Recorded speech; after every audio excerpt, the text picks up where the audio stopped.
Hey everybody, Doug here, all by myself in the studio. I just got done packing my suitcase, which means one thing. I'm headed off on vacation for the summer. Like I did last year, I decided for the month of July, I would take a look back at last year's episodes and choose two of my favorite interviews, and that's exactly what I did. I looked back at all of the shows we did in 2022 and decided on two episodes that I really enjoyed for all different kinds of reasons. So we'll be replaying two episodes for the month of July from last year's season, and then we'll be back in August with brand new material. The first episode, today's episode, is the interview that I had from episode 47, which originally aired on the 1st of April with my dear friend Pete Ruggieri. If you didn't hear that episode, now you're going to get to hear this really great conversation with one of truly the nicest people I've ever met. And not only one of the nicest people, but one of the people that truly make a difference in this world. Sadly, since this aired, we lost Pete. Pete died on the 4th of March due to an acute illness complicated by his long battle with cancer.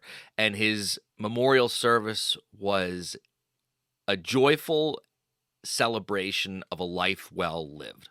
And if you haven't heard this interview, you're going to hear just what kind of guy Pete was. So in honor of the wonderful example that Pete set for all of us in life, here is the rebroadcast of my interview with my dear friend, Pete Ruggieri.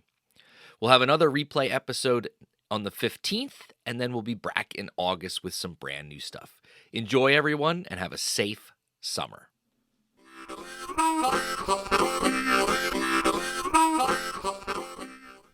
Singing Dutchman Productions.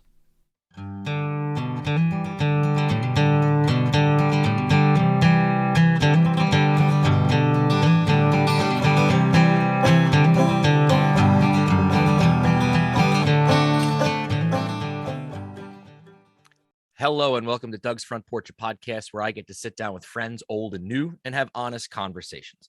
Today, I welcome Pete Ruggieri to the front porch, a dear friend that I've only gotten to know over the last couple of years, but made a pretty quick and solid bond in that short time.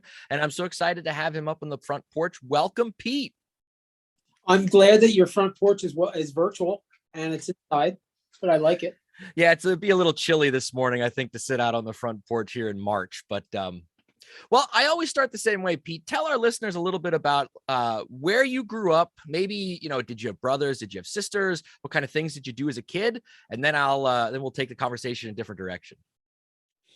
Yeah, I mean, my growing up was probably different than you would expect, that most people would expect. I was the youngest of 6 kids. I grew up in Kennett Square. And as an Italian family in Kennett Square, your options were working in the mushroom industry.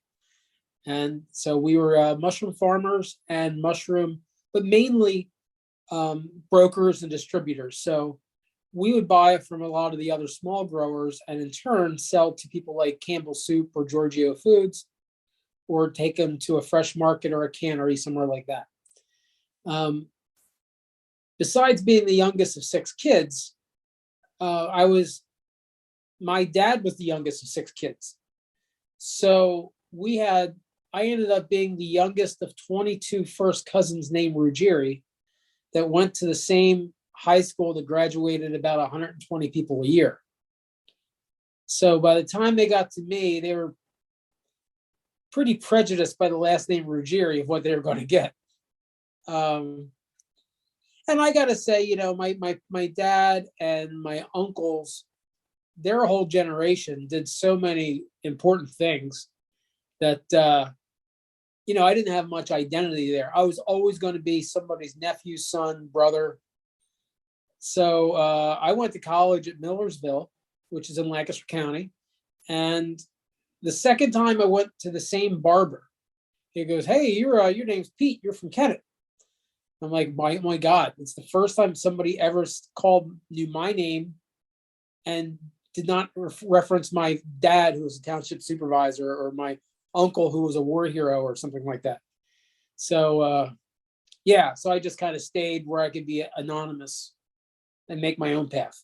I'll ask you one follow-up question because I didn't come from a big family like that. So being the youngest of six brothers and sisters, what did that teach you? Or what did you learn from that experience? You know, I was the youngest by 6 years too. So I was definitely an oops at 40 for my parents. Um, it was kind of frustrating, I guess, going through it because my brothers and my sister had pretty much done everything wrong that they could do. So I wanted to get a dirt bike. Nope, I wasn't allowed to get a dirt bike because they had already driven them up the high school stairs and through the high school and did all kinds of things that or gotten seriously injured. So, but on the good side too, I've watched them have problems in life with, different things that seem cool at the time. I mean, when, I'm in middle school in the 80s and my brother's in their 20s in the 80s. I mean, the 80s was a hell of a decade. And I'm watching them do some illegal things and say, oh, yeah, they could handle it. Then it turns out, no, you can't. So, it helped me, I guess, in little ways that didn't have a huge interest in any kind of drugs or hard gambling or anything like that. I just kind of laid back and had fun. Well, that's good. I was the older brother, so I hope I made the right. I did the same thing for my younger brother. I don't know. Well, the one thing I definitely want to talk to you about, and because I'm really interested in this, after college, you graduate, you move on, and you spent some time as a 911 dispatcher. Could we talk about that a little bit? Yeah, I went to college. My degree's in occupational safety and industrial hygiene management, which is a fancy way of saying like indoor air quality, water quality. Um, and one of the first jobs that I applied for was back in Westchester, my home like my home county seat. They were looking for a risk manager, and it was also a good lesson in life because they put me through the dog and pony show of interviewing, and I got a second interview, and I got a third interview, and I'm starting to get excited, like I'm going to get this job. But then you get this lesson in life that they had no intention of giving me this job. When they posted this job, they knew who they were giving the job to, but they needed to interview, kind of like what you see in the NFL right now. We need to interview so many, black head coaches, and then they still give it to Bob, their friend. Yeah, so I called somebody out on it because I had a lot of friends in the county too.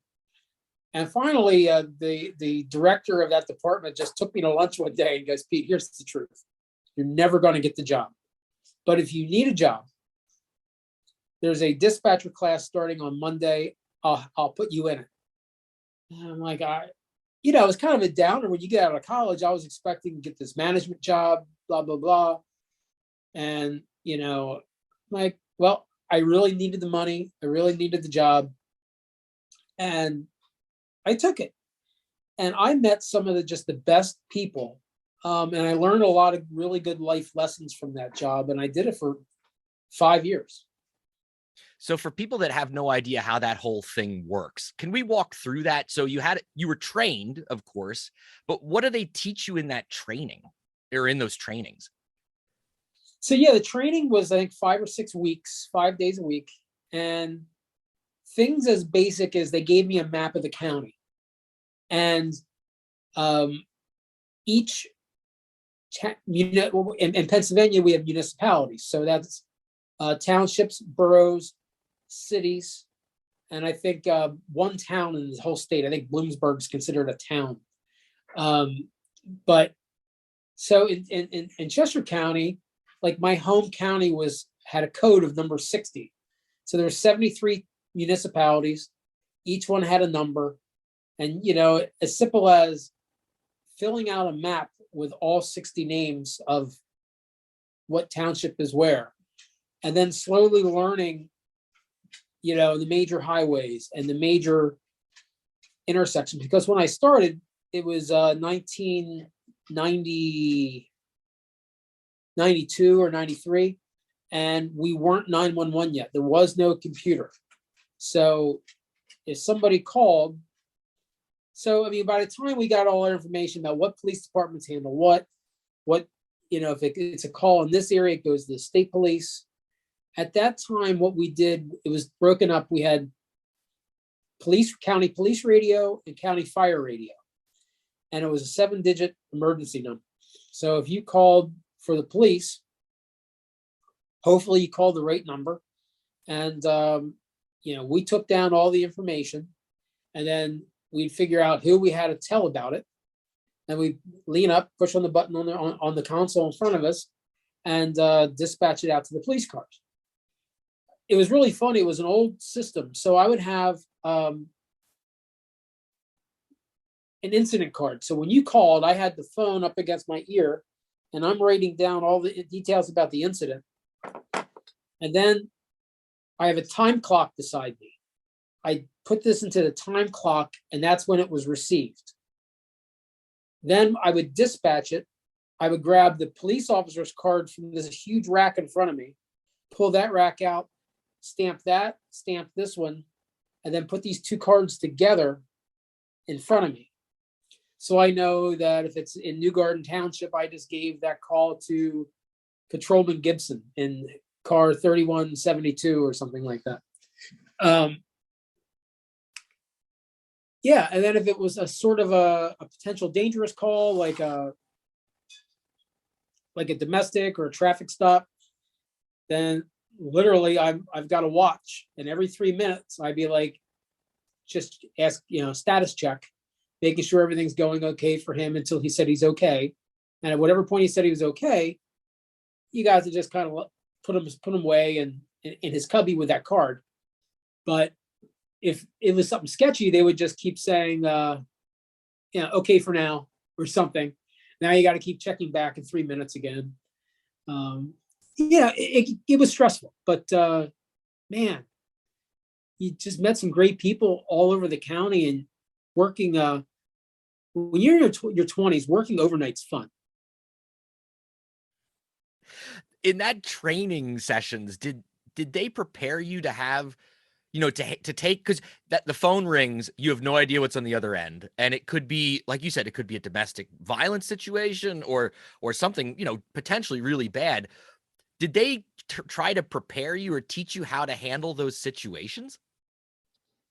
Yeah, they did. The main thing is, the class was very diverse in age and background. But our job really wasn't to be a therapist or to solve the problem. Our job really was to narrow where they are, and then to get the message out to the police department. When I started, this was right after there was I can't believe I forget the kid's name. But there was there was a big story in Philadelphia in the late 80s or very early 90s of a kid that had called 911 a couple times, or people said this group of people are following him. And it was a night where there was a lot of stuff going on, and there was really nothing criminal going on yet. And the dispatch center at the time, it wasn't a priority call, so they just held it. They held it, and the guy ended up getting beaten up by these people and killed. So our rule from that point forward nationally was, especially us as a county dispatch center, we don't hold any calls. So if there is an armed robbery and there's bullets flying, and Doug Maddenford calls in to complain about his neighbor with a dog bark, I need to go ahead and quick put that out on the air and get it off my plate legally. So, now it's onto that local police department's job. But yeah, you're still never prepared for your first real emergency, or the first time there's somebody seriously injured or screaming for help about something. And that's usually when it comes time to make or break if somebody sticks with it or not. And you find out there's certain people, I guess maybe I'm one of them, that can compartmentalize it. That, I'm doing what I can do, and You have to have some patience too, because for that person calling, this is the most crazy, stressful time of their life. So they're probably not going to have everything correct. And so you just need to try to be as calm as possible, because two people screaming doesn't help anybody. That's true. Can you think of at least one story that you could share with us from like a crazy call that you had to deal with, or something along those lines from that time in your life? Oh, I mean, there's tons of crazy ones. The most the juicy ones are too they're not PG.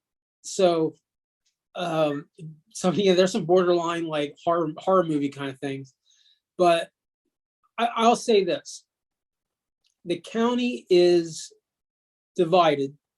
So for those of you that don't know, Chester County is borders, let's say Wilmington, Delaware on the southeast. The northeast is where the main line starts. So that's where you start getting Devon up into King of Prussia, old horse money. You've got people in my area that have farmer money, but you also have just poor farmers. And then you get down, and it's all completely different now, because like the money has moved around. But back then, like we used to poke fun at like the southern end of the county as being like way more rural, way more slow. Dead in the center was Coatesville City, our only city. Coatesville, as you know, was a huge steel hub, maybe up until the 60s. And when that died, that whole town died. So, I learned some important lessons, like, people that live in inner cities see a lot more things. So they might call and say, hey, and also being a suburban white kid, I wasn't up on some of the city lingo. So, you send the ambulance. My neighbor fell out. Fell out of what, sir? Well, apparently that means passed out. Or they'll just call like, hey, so you need to send an ambulance. My neighbor's dead. Like just matter of fact, like that. Meanwhile, you get up on the main line, and people would call these really, really hoity-toity people would call because there's a squirrel dead in their front yard. And somehow that's the police department's problem. Or one of my favorites was the old I picture in my mind Cruella de Vil, but like some wealthy old lady was complaining because there was a large black man outside dressed in brown and carrying some sort of device. So she called the police on the UPS man. And you get that immediately. And that's one where instead of, I just called the station and I talked to the sergeant, who was a man of color, and gave him the call directly. I said, I think you might enjoy walking out and handling this call. But on the other side, you see all of the problems that you would see in an inner city that maybe as us growing up as a suburban white kid that you would just say, oh my gosh, this is so ghetto, this is so crazy. And then you see in another part of the county similar problems going on in a rural trailer park, and you're just so like, oh, this is so white trashy, this is so. And I was able to figure out on my own that, wait a minute, these people have very similar lives. They're poorly educated, they don't have a great home structure, they don't have a lot of opportunity, they're living in really close quarters, and they look and act a little different on the outside, but they have exactly the same problems.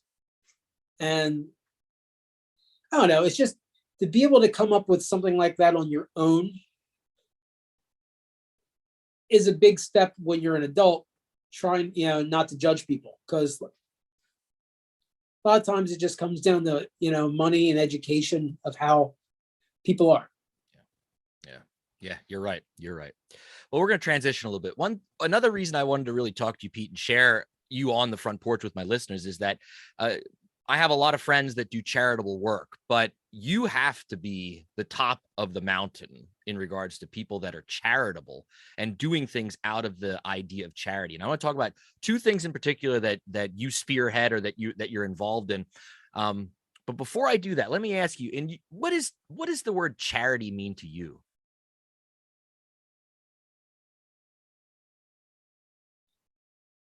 For me, because I don't really have money. Um, my wife's got a good job, but I mean, she doesn't let me just write checks out to groups. So for me, I just it frustrates me when there's something that can be done and nobody's doing it. And that's kind of how I got wrapped in all these different roles in the Masons, because if I see somebody either not doing something or doing something poorly, I'm just like the Jimmy Fallon when he was the computer guy, like move, I can do it. So for me, it's just trying to, I had a lot of fun in my 20s and 30s. I'm just trying to offset some of that bad karma by doing some good things. Let's talk about one of those, the Santa stumble. Tell the listeners what is the Santa stumble, and how did that get started? Doug, it's so stupid. I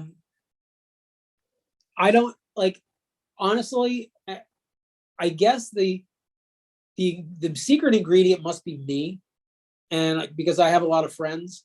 But one of my buddies named Rob, he and his friends were doing this thing called the York Santa Stumble. And it was literally 12 or 13 people dressed as Santa Claus on the first Saturday in December, walking around a really crappy part of York, dressed as Santa, going bar to bar. They would also have sacks of crappy toys from the dollar store, like marijuana test kits and just all potted meat, all the horrible things you can get for $1 at the dollar store.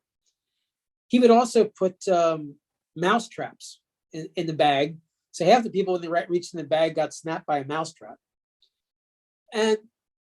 But this was fun. This was like 10 guys doing it.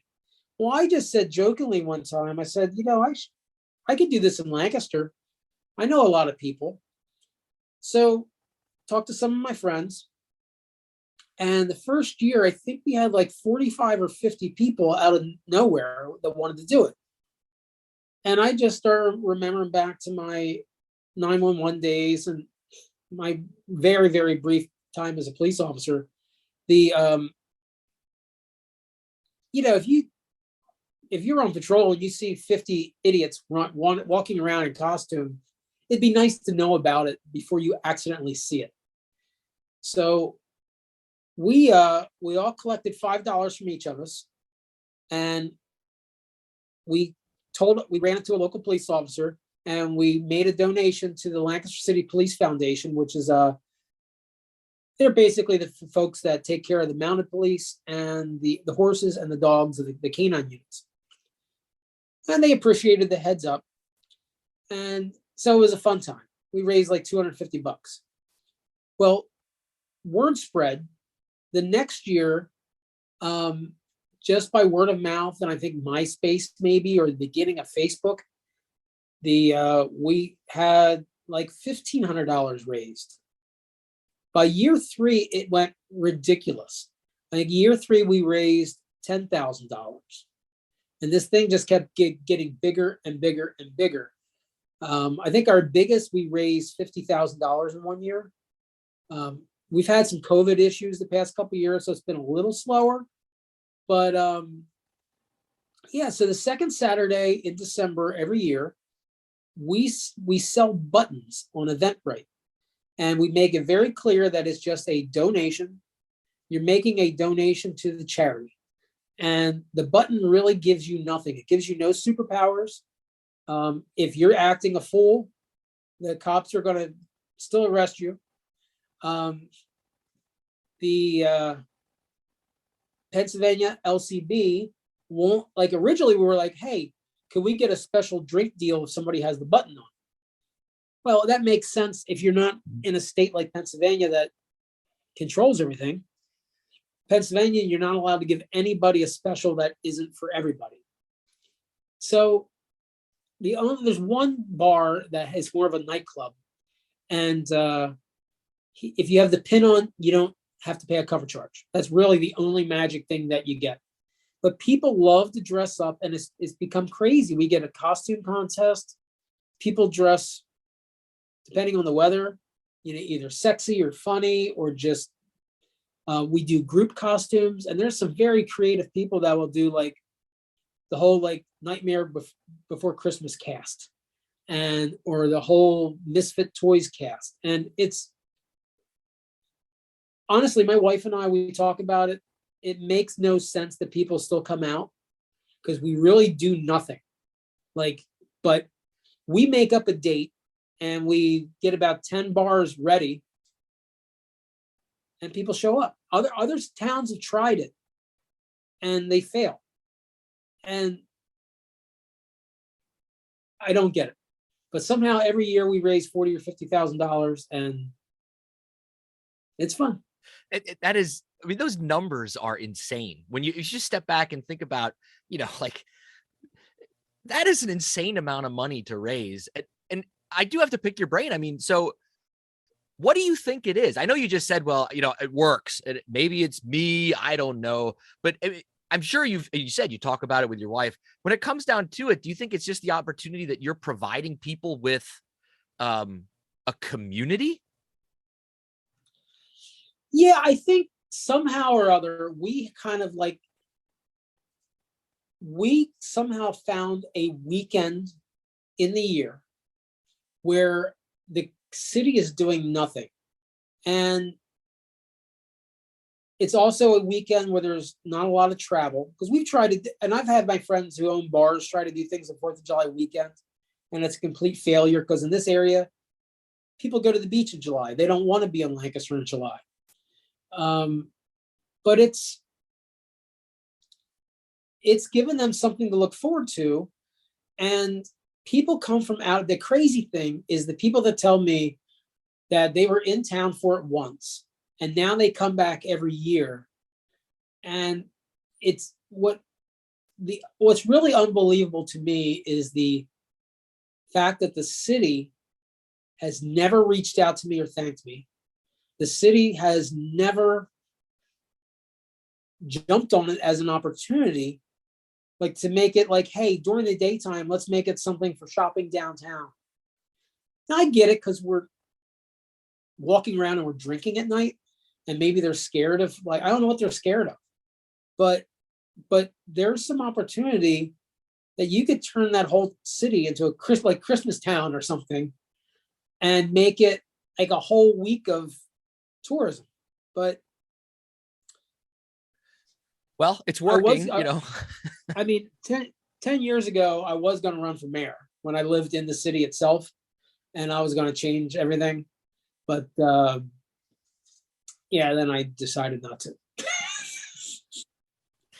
Well, it's crazy. I mean, I applaud you every year. I am anxious to hear how much money you raised this year and things like that. And I'm sure COVID, of course, that put a dent for sure in it for a while. But hopefully, now that looks like things are finally coming back to reality or normal, that this year will be big. We're going to try something different this year. We've been giving 100% of our money to the mounted police and the canine units, and the police are very grateful. But the actual charity itself, the police foundation, does nothing to help us. And it's kind of frustrating. And the police officers, they have a real job. They have to and I can see, the public, I can see it in the paper. I mean, they have to do their job. They can't be out helping us. That's, not part of their job. But we're going to try and split the money up this year to 4 separate charities. We're still going to give to the mounted police. But I'm going to see about having different charities apply. And then we're going to pick 3 winners every year. Those 3 winners are going to have to help out with selling tickets and doing whatever little things the night of. And in turn, they're going to get 25% of the money. So if you know, and also what they're going to be doing is giving us their mailing list or sharing our information out on their mailing list to try and make this reach out to more people and continue to grow. So I'm thinking in the long term, it's actually going to help it keep growing. So in the short term, the Police Foundation may get a little less money by bringing in new organizations every single year. Because one of my buddies who also does a lot of volunteer work, he said, you know, he works for a liquor company, Brown Forman, that owns Jack Daniels. They did a fundraiser and raised $5,000 for a very small charity. This charity provided 30 volunteers and went way out of their way and was so thankful for $5,000. So, you know, that's what we're going to try and maybe help out a few smaller local charities. You know, to somebody, $5,000-$10,000 makes a big impact. But, you know, maybe when you're dealing with like our organization that's buying, you know, a horse trailer for $100,000 or a medical treatment for a horse that's $15,000, $50,000 doesn't seem as big of a deal to them. Well, one of the other charities, I guess we can call it a charity, that you and your wife work with is what you do with Doberman Pinschers. And you're probably tired of telling this story to people, but my listeners haven't heard it yet. So in a previous episode, I had a director of an animal shelter here in central Pennsylvania on and talked about, you know, rescue dogs and what that process is like. But you're kind of involved in that, but also on the specifically on the fostering aspect of rescue dogs. Let's talk a little bit about that. Why? So first off, why Dobermans? You know, growing up, one of my brothers had a buddy that had a Doberman. I just thought the dog was cool. And when I got a little older and I finally bought my own house, I saw a dog at the local shelter that was a Doberman, and I'm like, oh, this is my opportunity. I've always wanted one. Well, once you have a purebred that is especially like a working breed, has a lot of energy and also has its own quirks and health problems, you start to be kind of an expert at it. And, you know, so when that dog needed a friend, we got another Doberman. So we've just been on a string now of we're on our 6th or set. We're starting with our 7th full-time Doberman that's our pet. And we've tried to get away from them. Like I've had a sad time where 2 dogs died within a short period of time. And we're like, you know, let's just go get a mutt, something that's going to live longer, have fewer health issues. And then the rescue calls and says, you know, we have this sad dog here with this sad story. Okay, I'll come get it. So yeah, we just kind of fell in love with the breed. And, you know, that's one of the big differences, say, with like a single breed rescue versus an all breed, like an SPCA or you know, our thing is when we place a dog, we want to make sure it's their forever home. And, you know, I'll bring there. I hear them starting to stir. We have some puppies in the other room. You know, when they're at the age that they are so adorable and everybody wants a puppy, but they don't realize at like 10 months, 11 months old, this dog's going to be 100 pounds. He is going to want to walk 4 miles a day. And he's highly intelligent. So if you are not giving him the mental and the physical exercise they need, they're going to tear your house up. So, you know, trying to make sure that Dobermans go to houses that understand working dogs. It makes it better on that dog's potential for being in a forever home. You alluded to one thing you need to tell the listeners about, and that's your most recent experience with getting a Doberman and then having a huge surprise happen to you. Please tell that story. Yeah, so we were asked to foster this little girl named Karma. Karma was a stray. She was picked up running around the streets of Philadelphia. Let me see, Karma, come on, Karma. Let's bring her over and see if we can get her on cam. So, Karma. So that's a Karma. So, um, so we had no idea what her background was. She was kind of skittish of everything. She her her breasts were a little swollen, and we just kind of assumed that she had already had a litter of puppies once before. Maybe she just got done being in heat. She had had a veterinarian appointment. They didn't mention anything about her being pregnant, but they did say they do a test called a 4DX, which showed that she's heartworm positive. So our job was for 30 days to give her a drug called doxycycline that helps kill one stage of the heartworm virus. And then we had to bring her in for 2 other visits where they get this like nasty treatment that we have to give it to her, and then we have to kind of keep her laying low for a couple of days. No running, no jumping, no playing. But it's like a 3-month process to get rid of these heartworms. But so we did the 30 days of the doxycycline. We took her in for her first mega medicine. And the vet's like, well, we can't do this because she's pregnant. And literally, like, at some magical time in that past week, I guess these puppies in her belly shifted from where she did not look pregnant at all to like, oh my God, how did we miss it? Like, she had this huge, she looked like a mama goat or a goat just full of milk. And so they x-rayed her and they saw 7 spines. So our rescue folks told us, if they see 7, expect 8. There's always one hiding. Well, the puppies kept coming like 1001 Dalmatians, and there was 12 puppies. So yeah, the puppies were 6 weeks old yesterday. So we've had our hands full. Had you ever been through that process before of dealing with live births and having puppies, let alone 12? No, growing up, we had one dog that was a golden retriever that she spent all day laying in a swimming pool. So we never noticed, despite her like yellowish white coat, never noticed her going in the heat. Never. Apparently, she got pregnant by some neighbor dog, and we came home one day and she was sitting outside with one puppy in her mouth.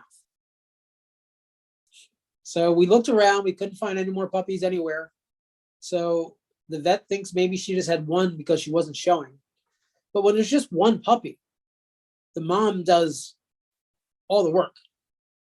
So yeah, this is our first experience with puppies. And I gotta say, for the first 3 weeks, it wasn't that big of a deal because mom did all the feeding.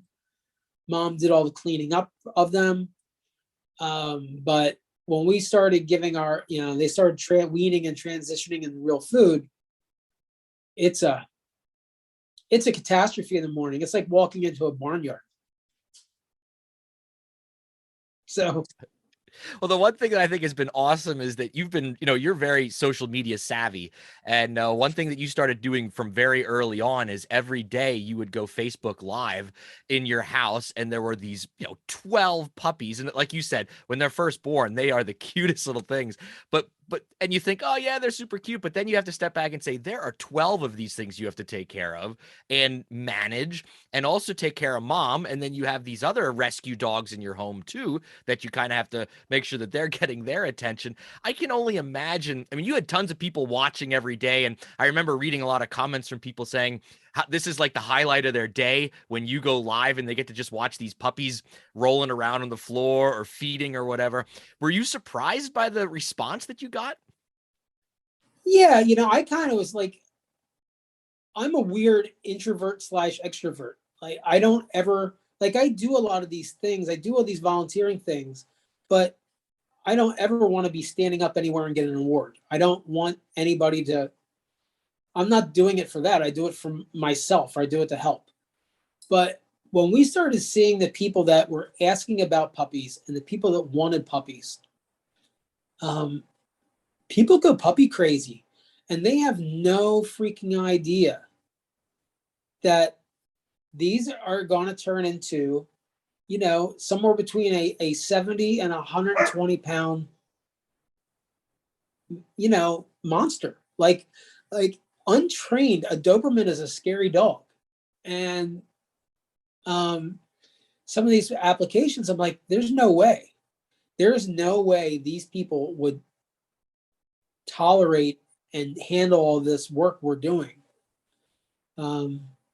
So I tried to, one day, I actually showed the catastrophe that we walk into every morning. Because, as a parent, you probably understand this. People post, even you only post positive things on Facebook, right? Like, I mean, you work with kids, you deal with parents and administrators. There's probably days that you're pulling your hair out and you would love to vent, but you can't do that because you're a professional. And so like, yeah, we'll show these videos of the puppies playing in a cute, clean area. But, there's parts of our day, like our day, that are a train wreck. I recently had a medication change and it's been kicking my butt. So like, I'm not typing, oh, I've been on the couch for 7 hours, or I've been in the bathroom 7 times in 7 hours, looking for sympathy. I'm always showing these great things. And that's what Facebook is. So I thought sometimes you need to peel that back a little bit and show that, no, puppies are a lot of work. The house stinks. Like if somebody wanted to come in here right now, I'd be so embarrassed. I tried to find a sort of a clean wall behind me. I put George up behind me because the other picture was too busy, but it's all staging.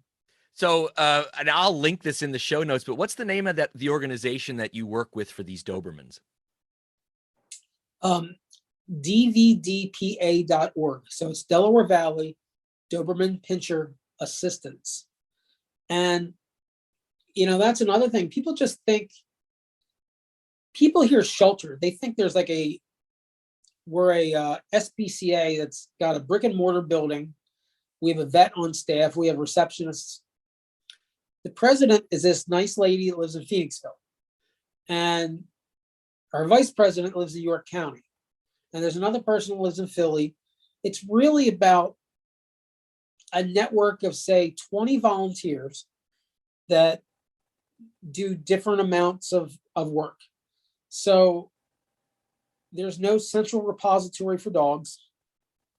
Somebody was like, oh, I want to come out and see the puppies. And they called the president, and she's like, well, I don't have puppies. They're not here. And you can't go to their house. And yeah, so there's, when you're dealing with a lot of these rescues, it really is just a handful of people doing it for the love of the animal. I think our adoption fee on these little guys is $500. They're going to have way more than $500 of vet bills, before you get the, plus, we cover their spay and all these things. We're not making money on the dogs. We're hoping that through other fundraisers and things like that, people give money. We just adopted a bunch of dogs from Louisiana from a puppy mill. I mean, that probably cost $15,000 of medical bills for all the different neglect things we had to pay for. So, yeah, it's a special group. Well, I'll just ask you one more question in regard to all this charity talk that we've been having here today. What what is it about you that makes you want to do all this stuff? Do you think you were born this way? Did you see it in your parents? Were they people that were, giving back all the time? Or where do you think it comes from? No, my parents were the kind of people that would write a check. Um, I mean, they had better, more means than I do, but yeah, I don't know. It's frustrating because it's really easy to say you're going to do something. It's it's really hard to actually do something. You can send somebody thoughts and prayers when they're sick, or you could go mow their lawn. So I don't know. I just feel like people could do in general could do the most minor things and they would mean a lot to people. You don't have to take on dogs in your house. Just bring a newspaper in for your old neighbor or something like that. But we're in a weird stage now where it's just easier to pontificate from your keyboard and actually do things. I don't know. Steph, do you know why I do it? No.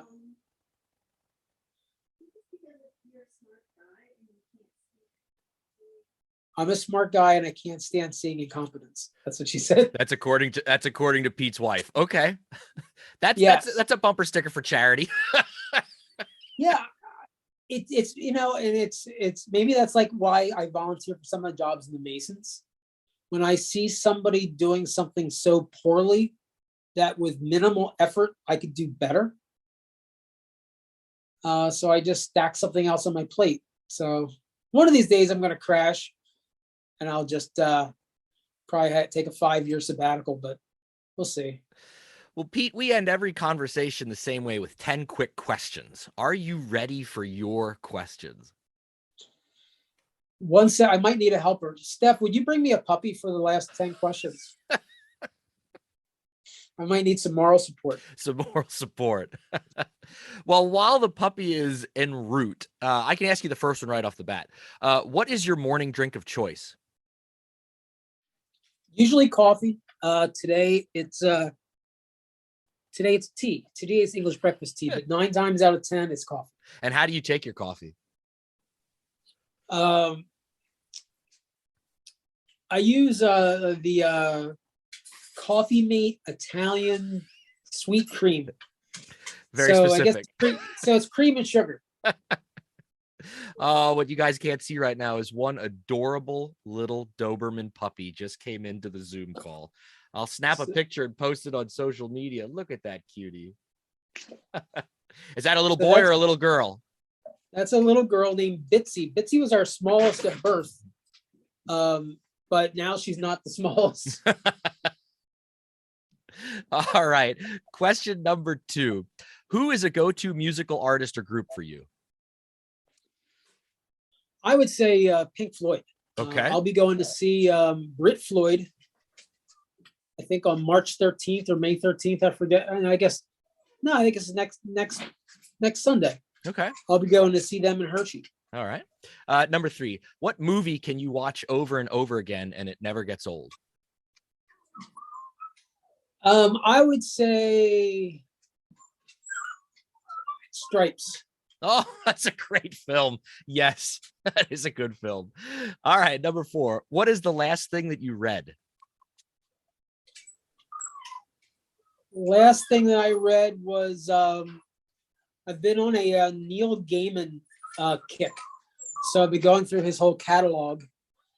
So I read all about the Sandman that he read. That was like these DC things when he was younger. American Gods. I guess the last one was on Nancy Boys. Okay. By Neil Gaiman. The puppies must be hungry, it sounds like, or something. They got stirred up. There. All right. Number 5. What's your favorite pizza topping? Ricotta. Ooh, yeah, that's good. All right. Number 6. Laying on the beach or going for a hike? Oh, anything immobile. So beach. Okay. All right. Number 7, you've invited me over for dinner. What are you making?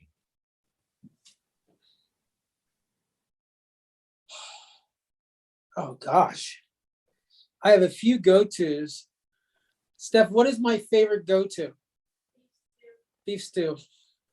I like beef stew. That's good. I'll be over.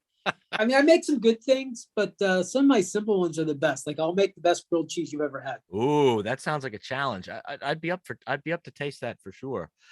Number 8, what's a dream vacation destination for you? I'm pretty simple. I guess a dream. This would be somewhere I've never went. I would, maybe some more remote tropical island that isn't in the Caribbean. Like I've been all over the Caribbean, but maybe like somewhere like a Tahiti, somewhere that's in the Pacific that I've never been to. That sounds good. Number 9, what's something you're afraid of?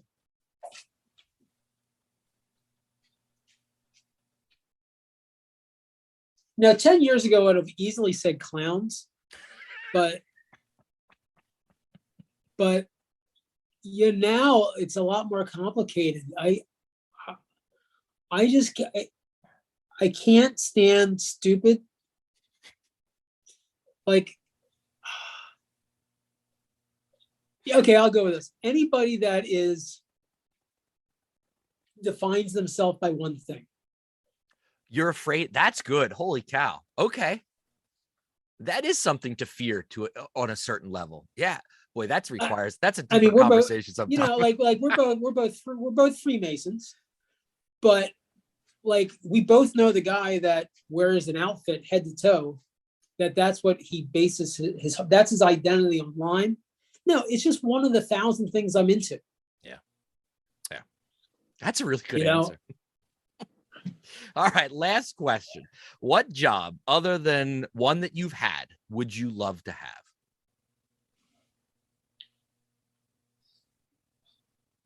Job. Who dreams about working? Well, I mean, if it's the right job, it wouldn't even be like work. You know what I mean? Oh, man. Like I said, I've never actually dreamt about work. I've always dreamt about not working. So maybe like a test driver of fancy cars. Oh, that would be, yeah. You get paid to do that. There you go. Yeah. Well, Pete, it's been an absolute pleasure having you up on the front porch. Great conversation. I will link the Doberman Rescue group so people can learn more if they're into Dobermans or see some pictures and things like that. And I just want to say, thank you for all of the hard work that you do for the various charities that you do. You might not always get told it, but I know that, what you're doing is making a huge difference. And there are people that are very grateful for what you do for all of the various groups that you're involved in. So thanks again, Pete, and look forward to talking to you again in the future. Thank you, Doug. Appreciate being a visitor. And next time I go up to Warren, Pennsylvania, I will make a breakfast date with you at that weird diner. You got it, buddy. You got it. All right. Take care, Pete. Bye. Thank you for listening to Doug's Front Porch, a conversational podcast with your host, Doug Maidenford. If you enjoyed this episode, I'd love for you to subscribe, rate, and give a review on iTunes, Spotify, or wherever you get your podcasts from. 5 stars only, please. Follow along on Facebook, Twitter, and Instagram. Just look for Doug's Front Porch. Also, please feel free to tell all of your friends about the show, and I'll see you all next time on my front porch.